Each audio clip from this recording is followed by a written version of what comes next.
Shabbat Shalom, sejam novamente muito bem-vindos ao nosso estudo da Paraxá, na sequência do nosso programa Boi Calar. Eu sou o Marco Rodrigues, eu estou aqui com a Luana novamente, da Yeshivat Chuvo Português, e nós estamos aqui diretamente de Portugal, falando para vocês, a todas as comunidades de língua portuguesa ao redor do mundo. Sejam muito bem-vindos novamente. Bem, Luana, estamos na Paraxá Tzav, né? Já estamos em um ritmo, e esse Shabat ainda é um Shabat especial, que é o último Shabat, é o Shabat anterior a Pesach. Ainda é conhecido como Shabat Hagadol.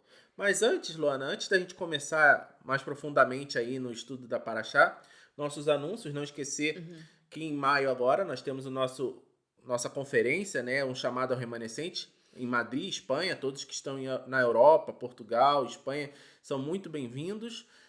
Se vocês quiserem participar, mande um e-mail para nós vamos ajudar vocês com a inscrição, com o que for necessário para a gente estar lá juntos. Vai estar eu, vai estar a Luana, vai estar todo o staff da Chuvu, Rabino Shapira pela primeira vez em Madrid, e muitos outros líderes da nossa América Latina.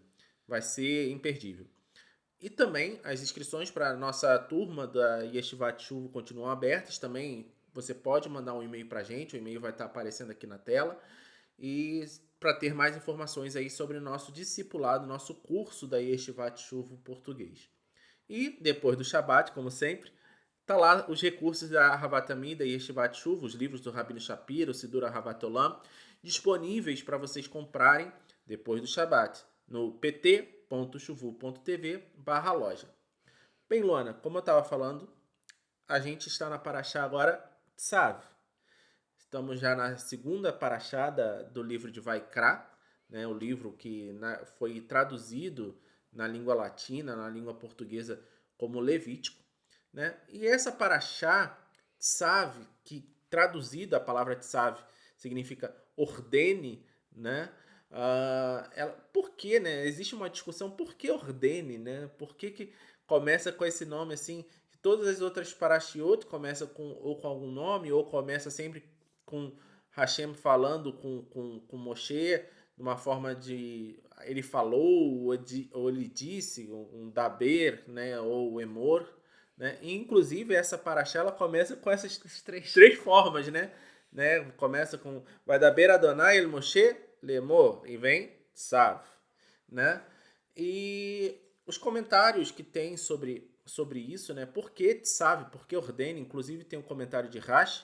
Essa paraxá, de uma maneira geral, ela vai ser uma continuação da paraxá, da última paraxá do livro de Shemot, foi a Parashat Pekudei, mas também tem muitos elementos de outras parashot que a gente vem falando se repetindo, da própria Parashat Tetzaveh, da própria Parashat Uhum. Vaikra, e vem falando continuamente sobre as ofertas, né? Vem falando sobre Olá, vem falando sobre Shelamim, vem falando sobre Minha, vem falando sobre Hatat, são todos os tipos de ofertas, de muitas Bíblias até tá como oferendas, eu falo até para o pessoal não se assustar, mas são as ofertas, os sacrifícios ou ofertas necessários para o serviço do tabernáculo, do Mishkan, ou o serviço do templo, né?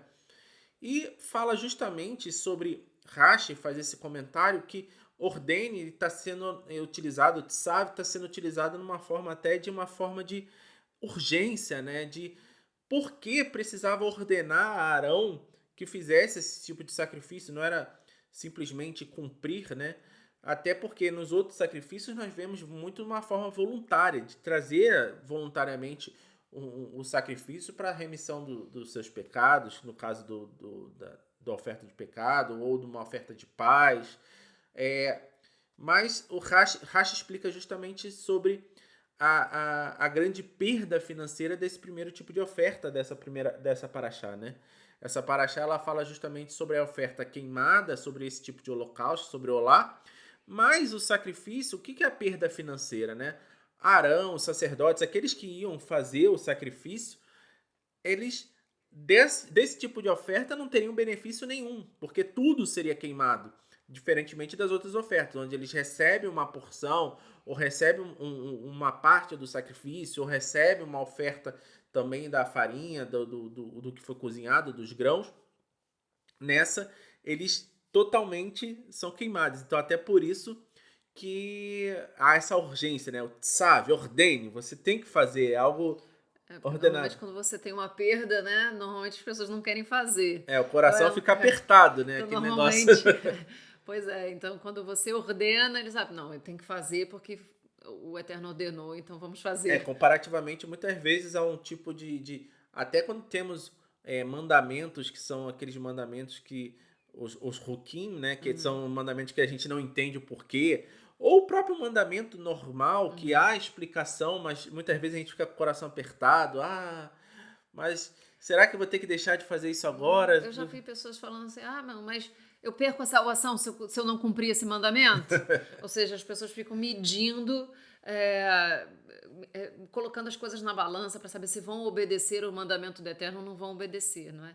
Então tem certas coisas, tem certos momentos que o Eterno precisa falar, faz agora. É como nós fazemos com nossos filhos, não é? Às vezes nós pedimos para eles fazerem algumas coisas e eles, não quero, não quero. Falo, olha, se você fizer, você tem que fazer, porque senão você vai ter uma consequência, vai ficar de castigo, ou não vai poder assistir TV, ou não vai poder mexer no seu joguinho. Verdade. Então eles acabam, opa, então eu tenho que fazer. Na verdade, esse início de Paraxá, essa primeira aliá, até vamos nos focar hoje nessa primeira aliá, é realmente muito rica, né? Porque você consegue tirar implicações para a sua vida de uma forma assim, comparando esses Uhum, tipos de oferta e os elementos da oferta de uma forma até, eu diria até que sobrenatural, né? Uma coisa que conecta com a nossa vida, né? Por isso que eu acho que é tão importante o estudo, como falamos até na Paraxá Vaikra, o início do estudo da Paraxá pelas crianças ser a Paraxá Vaikra, porque ela fica até de uma forma didática, né? A gente consegue até uhum, fazer muitas conexões, sim. né? E falando sobre mais uma conexão dentro dessa primeira aliá que nós temos a parte que fala lá na Bíblia hebraica, é o versículo 7, né? Que fala sobre a oferta de farinha, as ofertas adicionais de farinha, né? E mais especificamente, um pouquinho mais à frente, vai falar sobre a oferta do sumo sacerdote, né? E, o rabino aí preferido dos sefarditas, né? O rabino que nasceu e viveu aqui nessa terra de Portugal, que foi o tesoureiro-mor da corte, que é o rabino Abravanel, ou Abarbanel, como é conhecido muito em língua inglesa. Ele fala em 9 motivos do porquê o sumo sacerdote, a oferta do sumo sacerdote, a oferta diária do sumo sacerdote, seria uma oferta de grãos, de cereais, né? E fala justamente por quê? Comparativamente, porque lembrando, a gente já falou sobre isso, a oferta de minhá, a oferta de cereais, é uma oferta dos pobres, vamos Uhum. dizer assim, aqueles que não tinham condições de oferecer um carneiro ou de oferecer um animal, né? Oferecia a oferta de cereal. E a Bravanel fala justamente sobre 9 motivos, né? Eu vou fazer um resumo, que eu não vou falar aqui os 9, mas ele faz isso muitas vezes. Os Uhum, comentários de Abarbanel, em vários pontos, ele faz. Posso dar 7 motivos sobre isso? 9 uhum, motivos sobre isso. O primeiro deles é que o sumo sacerdote, ao oferecer uma oferta que era destinada ao pobre, ele se manteria na humildade. E isso pode ser tirado para a uhum, nossa vida também, né? Que por mais que o sumo sacerdote, aquele que estava performando a expiação, era o mediador da expiação do pecado ali entre o povo de Israel e Hashem no Mishkan, ele tinha que ser o mais humilde, uhum, né? Então por isso que ele oferecia a oferta dos humildes. E uhum, ele fazendo isso, o que que acontecia? O pobre, aquele que não tinha condições e tinha que dar a minhá, tinha que dar aquela oferta de uhum, cereal, ele via o sumo sacerdote como um exemplo. E o sumo sacerdote está lá e está oferecendo cereal. Por que, que eu não posso oferecer? Eu uhum. vou seguir como ele é. O pobre não vai se sentir, vamos dizer assim, Menosprezado, vamos dizer assim, menosprezado por não estar oferecendo. Então ele está oferecendo a mesma oferta do sumo um sacerdote. Ele se sacerdote. sentiria até valorizado. E isso também é uma outra coisa que nós podemos tirar para a gente. Porque muitas vezes já falei até aqui, a gente lembra das Uhum, ofertas da viuvinha, a gente lembra da oferta do pobre, mas Deus enxerga o coração, Deus enxerga a intenção da pessoa, né? Isso é muito interessante. Mas o mais incrível disso tudo é justamente a questão do exemplo, porque o sumo sacerdote ia dar um exemplo para A toda a comunidade. comunidade de Israel do que ele precisaria ser expiado. O próprio sumo sacerdote precisa expiar seu pecado. Ele trazia a sua oferta de cereal, e metade da oferta de cereal era queimada de manhã, e metade da oferta de cereal era queimada na parte da tarde.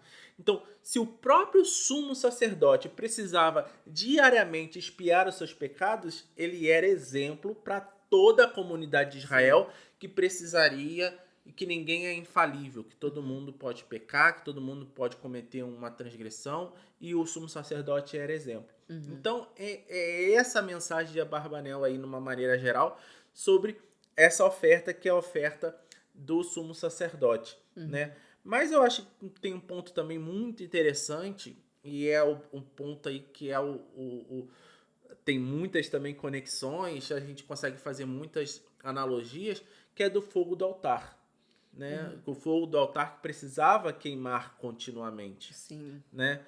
E Eu pode posso falar, ler? sei, lógico. Essa parte é muito interessante É. porque Eu, eu vou ler aqui a parte de capítulo 6 versículo 5 na Bíblia hebraica. Se eu não me engano, na Bíblia cristã está no versículo 12. uhum, O fogo do altar deverá queimar continuamente sobre ele. Ele não deverá se extinguir. Eu acho muito interessante você pensar, não só a questão do fogo do altar deve queimar continuamente, e como o fogo da menorá também tinha que ficar acesa, né, permanentemente. Se você for pensar em relação à nossa vida, é a mesma coisa. Nós, quando nos chegamos à Torá ou nos chegamos ao conhecimento de Yeshua, às vezes de uma ordem ou outra, né, é verdade. depende, nós normalmente começamos sempre com a chama muito acesa no nosso coração, aquela vontade de aprender, aquela vontade de estudar a Torá, de fazer a vontade do Eterno, né, aquele primeiro amor, não é? E o que acontece é que, infelizmente, na maioria das vezes, as pessoas deixam esse fogo apagar, deixam esse fogo ficar mais brando até que ele se extingue completamente. E aqui a ordem é que esse fogo não deverá ser extinguido, ele deverá permanecer aceso o tempo todo. E o que isso nós podemos trazer para a nossa vida? Nós podemos trazer para a nossa vida é justamente isso, que o Eterno ele deseja que a gente mantenha a nossa chama acesa para cumprir as suas mitzvot, para cumprir a sua Torá permanentemente. Né? E um exemplo disso está no livro de Apocalipse, no versículo 15, que fala assim, quando ele está escrito, é uma carta para a igreja de Laodiceia, não é? Dizendo assim: conheço as suas obras, sei que você não é frio nem quente. Melhor seria que você fosse frio ou quente. Assim, porque você é morno, nem frio nem quente, estou a ponto de vomitá-lo da minha boca. Isso aqui é muito sério. Muitas das vezes nós não levamos muito em consideração essa passagem, às vezes deixamos e não Uhum. entendemos muito bem, mas é muito sério. Quando nós chegamos à Torá, estamos muito. Nossa chama ainda está acesa, nós queremos fazer tudo que o Eterno manda. Mas ao longo do tempo, muitas das vezes não queremos mais aprender, nós entramos naquela mesmice, nós começamos a ir às igrejas ou à congregação, vamos lá bater o nosso ponto, no É. Shabat eu vou na sinagoga, ou se a pessoa é cristã, vai à igreja no domingo, e acha que dessa forma ela está vivendo para o eterno. Muitas das vezes ela tem uma vida financeira boa, então não precisa de nada, então ela não tem uma vida de oração, uma vida de proximidade com o eterno, ela não acha que ela precisa sacrificar um pouco da vida dela em favor do eterno ou de outras pessoas, né? Porque a Torá diz, né, que não só a Torá, mas o próprio Yeshua fala que os dois maiores mandamentos eram amar a Deus acima de todas as coisas e ao próximo como a si mesmo. Então, toda a Torá, todos os mandamentos da Torá estão envolvidos nesse ponto, né, nessa questão do amor e nessa questão de ajudar. Então, só para terminar, Sim. aqui nessa passagem de Apocalipse, quando fala, não é frio nem quente, é exatamente o que acontece. Nós começamos quente, chegamos quente, né? E queremos aprender tudo e com o tempo nos acostumamos. Isso é um problema porque a gente não é nem ímpio, né? Não estamos em frio, ou seja, não somos nem ímpio ao ponto assim, simplesmente de perder, vamos dizer, a salvação, ou como dizem, né? Ou quente a ponto de falar, esse é um justo, um tzadik, esse aqui, né, vai ficar aqui à minha direita, esse aqui, eu posso contar com esse tzadik, assim como Deus fala, né, a respeito de Jó, por exemplo, né, esse é justo, Jó é justo, é meu servo, não é? Então, e quando você é morno, é aquela pessoa que está em cima do muro, é aquela pessoa que tá lá e não se decidiu. Eu sei que eu tenho que seguir os mandamentos, já recebi essa revelação de que eu tenho que cumprir o Shabat, ou que de repente é isso ou aquilo. Mas eu ainda não tô ainda firme. Eu não tenho ainda aquela decisão de realmente cumprir os mandamentos. Eu dei o exemplo do Shabat, mas pode ser qualquer outro mandamento específico, não é? Ou de repente até mesmo de fazer a obra, porque não basta fazer só os mandamentos, Verdade. não é? E tem uma parte importante que você falou, que fala sobre amar a Deus acima de todas as coisas e o próximo como si mesmo, né? Como os 2 mandamentos, mas que é o resumo de tudo, mas é mais do que isso, é o resumo do nosso relacionamento com o Eterno, com o Hashem, que é um relacionamento vertical, e o nosso relacionamento horizontal. Nosso rabino sempre fala muito sobre relacionamento. Porque muitas pessoas elas começam vem com a chama acesa e começa a querer aprender, começa a querer e fica preso o quê? Fica preso numa teologia, numa religiosidade. Não que religiosidade seja uma coisa ruim, mas fica presa no quê? Numa forma de querer muitas vezes se mostrar o erudito, se mostrar o acadêmico, se mostrar aquele que vai estudar muitas vezes uma coisa que nem está a seu alcance, e não sabe nem o básico da Torá e já quer ir para um nível sod, vamos dizer assim, tá no pshat, tá no nível literal, mas tá querendo ir num nível alto, mas sem preparação, sem conhecimento. E nós já vimos na nossa caminhada muitos desses, inclusive, começarem a aprender, ir para todo o vento de doutrina, como até diz lá na Brit Hadashah, e chega a negar Yeshua, como muitas das pessoas que nós já passamos pelo nosso caminho vimos, testemunhamos isso, né? E muitos ministérios grandes que acabaram por causa disso, não falavam de Yeshua propriamente, só ficavam preocupados ali, vamos fazer o Shema, vamos fazer as orações, e não se preocupava em trazer isso num contexto aqui, como a gente traz aqui para vocês aqui na Havat Yamim, que a gente se preocupa com a Torá, se preocupa aqui com os ensinamentos do estudo da Parashá, mas também está sempre conectado com a palavra do Mashiach, né? Com a Davar Mashiach, a palavra do Mashiach, que é a palavra de salvação, que foi através de Yeshua que muitos de nós, assim como eu, Luana, e muitos de vocês que estão aí nos assistindo, chegaram até o judaísmo, ao judaísmo messiânico, que é um judaísmo com Yeshua e através de Yeshua. É uma unificação perfeita.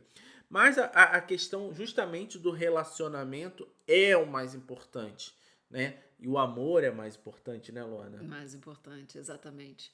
Porque não podemos nos esquecer, o conhecimento é importante, né? E sabemos lá se eu não me engano, pelo profeta Daniel, que o conhecimento no final dos tempos, né, o conhecimento aumentaria imensamente. Mas também sabemos, pela Brit Hadashah, que o amor de muitos esfriaria. Então, assim, a proporção é a mesma. Quanto mais aumenta o conhecimento, mais o amor esfria. Mas não é bom que seja assim. O que nós devemos fazer é realmente... Devemos ter conhecimento? Sim. Mas devemos valorizar muito mais o amor ao próximo. Assim como Rav Shaul fala, né, em 1 Coríntios 13, e ele fala assim: ainda que eu tenha o dom de profecias e saiba todos os mistérios e todo o conhecimento e tenha uma fé capaz de mover montanhas, mas não tiver amor, nada serei. Ainda que eu dê aos pobres tudo o que possuo e entregue o meu corpo para ser queimado, como holocausto, mas não tiver amor, nada disso me valerá. Ou seja, o amor, o amor é muito importante. Não é um amor sentimento, vamos entender de um homem para uma mulher, ou por uma mãe para um filho, mas é um amor que é atitude. É o amor que nós temos perante Deus, de fazer a vontade do Eterno, é o amor de ajudar quem está necessitado. Isso é muito mais importante. Aprender o relacionamento, a conviver com as pessoas, a realmente praticar a Torá, viver a Torá, não apenas ter a Torá na cabeça, não apenas ter a Torá no coração, mas ter a Torá no seu dia a dia, na sua prática diária. Ter a Torá sempre, porque assim, os mandamentos da Torá são todos para o eterno e para o próximo. É. Todos.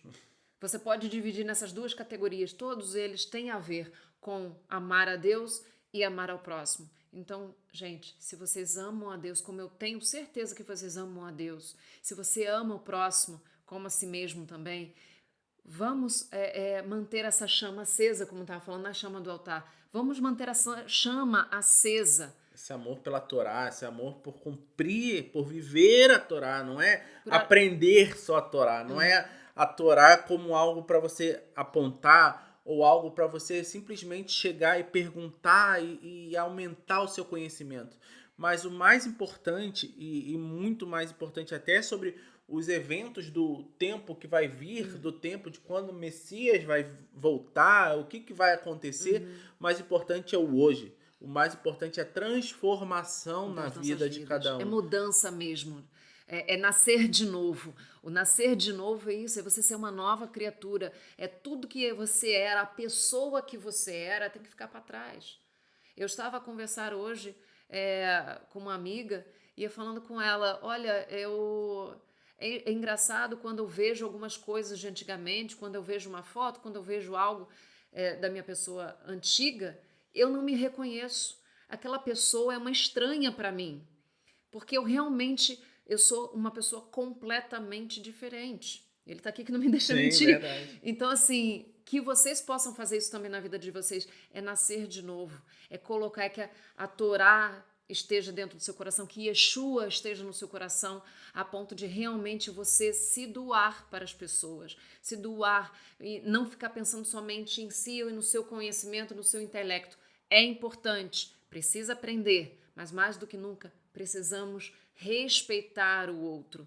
Não é? Às vezes nós encontramos pessoas que sabem menos do que nós, ou mais do que nós, e ao invés de ficar discutindo teologias, assim como Pedro falava, ao invés de ficar discutindo teologias e doutrinas, por que não suportar o outro, apoiar o outro, acolher o outro, respeitar, sem julgar, porque ninguém sabe qual a caminhada que cada um passou, qual o caminho que seguiu, quantas pedras levou nas costas, quantas vezes teve que cair, quantas vezes se levantou. Nós não passamos, nós não andamos nos mesmos sapatos, como diz uma expressão inglesa, nós não andamos nos sapatos daquela pessoa, então nós não podemos dizer se ela está certa ou está errada, e discutir com essa pessoa e julgar essa pessoa pela atitude que ela está tendo. Nós temos que acolher, nós temos que ensinar e temos que acolher com amor e respeito. Isso é o mais importante. Melhor do que estar certo sobre determinado assunto, e é muito melhor do que estar certo, do que ter razão, é você ter um relacionamento com essa pessoa e mostrar o amor do Mashiach para essa pessoa, a tolerância. Isso é graça, isso é misericórdia. Assim como somos sacerdote, como falei, através do exemplo. Né? E isso que a gente prega aqui, através da vivência, através do exemplo. Né? E para a gente encerrar, Luana, já que você até falou, a gente falou sobre o fogo do altar, a gente falou sobre o holocausto e falou sobre 1 Coríntios 13, que fala sobre ainda que eu entregue o meu corpo para ser queimado, né? Hoje, dia 31 de março, é um dia simbólico para todos nós aí, descendentes, né? Todas as comunidades de língua portuguesa, porque hoje se comemora o Dia Nacional, aqui em Portugal, o Dia Nacional em memória das vítimas da Inquisição, né? Na verdade, em 1821, por que 31 de março? Porque em 1821 foi quando foi decretada aí realmente a extinção do Tribunal do Santo Ofício, né? da Inquisição, do Tribunal da Inquisição. que aqui em Portugal funcionou com mais força em 3 lugares principais, que foi Évora, Lisboa e Coimbra, né? E por que que nós falamos disso e nós lembramos? Muitos de nós somos descendentes daqueles que sofreram essas barbáries, e o que eles queriam realmente era ter a liberdade. Muitas vezes, muitos deles até começaram a ouvir sobre Mashiach e queriam ter a liberdade de proferir, por exemplo, como muitos dos decretos da Inquisição, de seguir o jejum da Rainha Esther, de comemorar o Pêssar, ou de fazer o Shabat, porque muitas das acusações era porque trocavam varria a casa nas sextas-feiras e trocava roupa de cama por roupa limpa, né? Então, nós ficamos aí com uma mensagem de exemplo. Eles entregaram os seus corpos, muitos deles foram relaxados à prisão secular, né? Como uma forma suave de falar, que foram queimados na fogueira, foram queimados como um holocausto, mas que a gente possa tomar o exemplo deles de preparação, de será que nós estaríamos preparados caso uma perseguição viesse? Será que nós estaríamos preparados para enfrentar todos os tipos de dificuldade, assim como eles enfrentaram? E será que nós não vamos fazer, assim como foi feito com aqueles nossos antepassados, de que foram forçados a se converter, forçados a aceitar uma fé, e agora os descendentes de Bnei Anussim cada vez mais são forçados para o outro lado, são forçados a se converter de volta ao judaísmo, e não através de Yeshua, através da conversão, da circuncisão do coração, como está lá, quando a gente fala de Olá, fala de Orlá, lembra também justamente da parte da circuncisão, de várias partes do corpo, né? Que até a gente brinca que se você não tem o entendimento dos sábios e da transmissão oral dos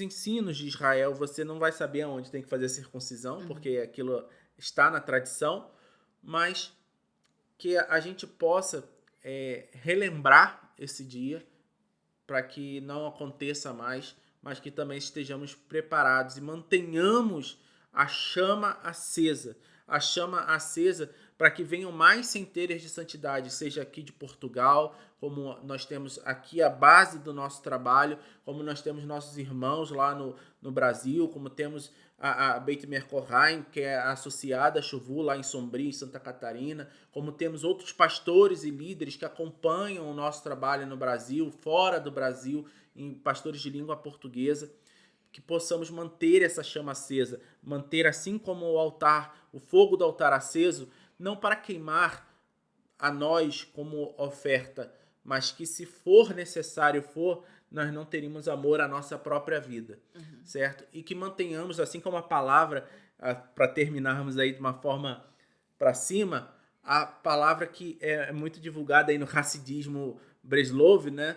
Que é a frase, né? Que até vou ler em hebraico, que é Haesh elitoked ad bayat hamashiach, que meu fogo queime até a vinda do Mashiach, até a volta de Yeshua, nosso Messias, o nosso fogo esteja aceso, para que nós estejamos quentes, para que nós estejamos com a chama acesa, para que nós sejamos pegos mornos, como está lá em Apocalipse 3.